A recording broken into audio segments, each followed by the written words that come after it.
Now let's get over to the People's Panel, which fortuitously is in Richmond upon Thames, where Zac Goldsmith, of course, is closely associated, but he's now stepped down.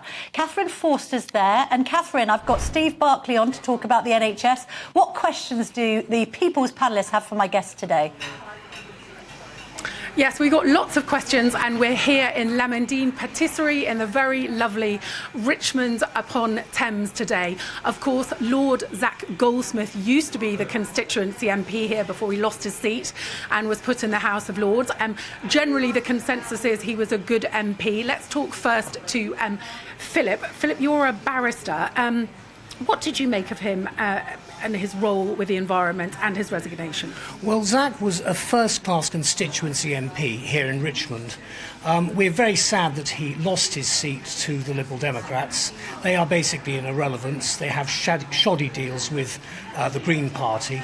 Zac, of course, is much stronger when it comes to green issues. He's been a very good minister in the Foreign Office for the Asia-Pacific Rim area. I'm very sad that he's gone, but unfortunately, if you are a serving minister in a government, there is collective responsibility and you must toe the line. He didn't, and he has to go. It's not the end of him by any means. Good, I say. Thank you. And let's talk now to Simon. Simon, thank you for joining us today. You are a retired plant scientist. You worked at the very famous Kew Gardens just down the road for 40 years. And your son is a doctor. He works in New Zealand. Talking about this long-term NHS workforce plan, what do you make of it and the NHS in general? Well, the first thing I'd say is my son moved to New Zealand not necessarily because of the NHS, although he would say that junior doctors are not very well paid, and he would say that the organisation is not so good. I think this plan does set out something which I think will be a great benefit to the whole of the NHS. However, it's a little too late. You know, it's going to take maybe 10, 15 years before we even see any sort of improvement. And I think also that the civil servants in the health service, in the health department, should actually get out and work on the shop floor. Look at the NHS trusts that work, look at those that don't work, try and find out what is the best thing to do when you're organising the NHS. It's a huge organisation. Goodness knows how the minister works with it. I don't. Well, we've got Health Secretary Steve Barkley on shortly. You've got a very specific question for him, haven't you? What is it? Well, why is this programme being developed so late?